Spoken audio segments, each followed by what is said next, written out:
What if World War III starts tomorrow? A catastrophic scenario you can't imagine. Chapter 1, The first strike. It was an ordinary evening, until it wasn't. Cities were alive with the usual hum of traffic, glowing skyscrapers, and people glued to their phones. Then, at exactly 11:42 p.m., satellites detected an unauthorized missile launch from a classified Russian base in Siberia. Panic spread through global intelligence agencies. Was it a mistake? A test? Or something far worse?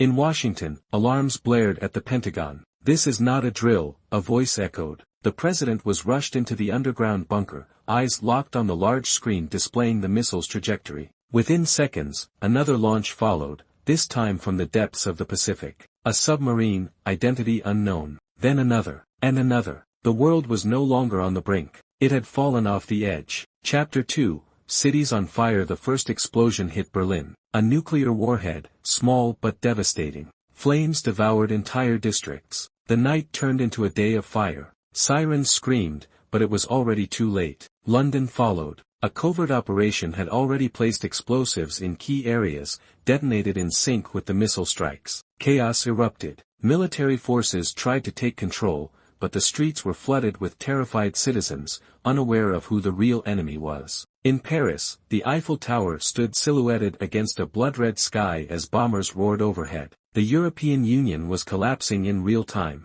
The Third World War had begun. Chapter 3, The Silent Killers. While the world watched the skies, the true war was happening in the depths of the ocean. Russian and American submarines engaged in silent warfare beneath the Arctic ice. Sonar pings echoed through the abyss, each sound signaling a potential death sentence. Captain Ivan Petrov of the Vladimir Lenin watched the screen, sweat dripping from his brow. "A torpedo lock. Fire," he commanded. A white streak shot through the water, moments before the American vessel launched its own counterattack. Both torpedoes hit their marks. 2 submarines, 2 crews, gone in an instant. Above ground, hackers launched cyber attacks capable of crippling entire nations. Stock markets crashed. Power grids failed. It wasn't just bombs, the world was bleeding digitally as well. Chapter 4, The Fall of Giants. New York, Moscow, Beijing, all in ruins. Governments crumbled, leaders assassinated or taken hostage. The world's most powerful nations were reduced to battlefields,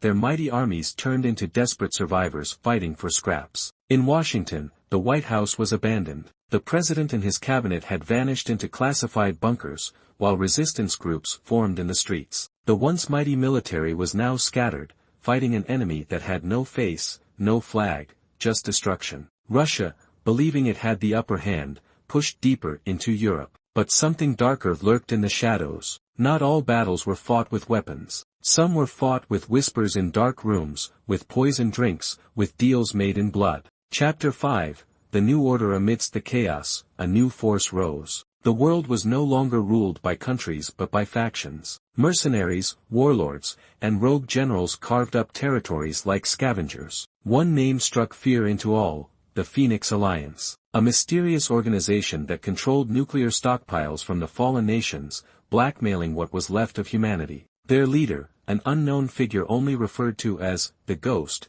had one message for the world: submit, or perish. But there was resistance. In the underground tunnels beneath Berlin, remnants of the old world gathered, planning one last desperate move. If they failed, civilization as they knew it would cease to exist. Chapter 6, The Final Stand. The last battle wasn't fought in a city, nor in space, nor under the ocean. It was fought in the shadows of an abandoned nuclear facility. The resistance, armed with whatever they could find, launched an all-or-nothing mission to take down the Phoenix Alliance. Explosions rocked the facility. Gunfire echoed. People fell, both heroes and villains. At the center, a briefcase. A launch code. One final weapon, capable of either restoring order or ending everything. A single decision stood between salvation and total annihilation. Chapter 7, The Aftermath. Silence. The world was broken. Skies blackened with ash. Lands scarred with craters. Billions lost. The old world was gone, and what remained was a question: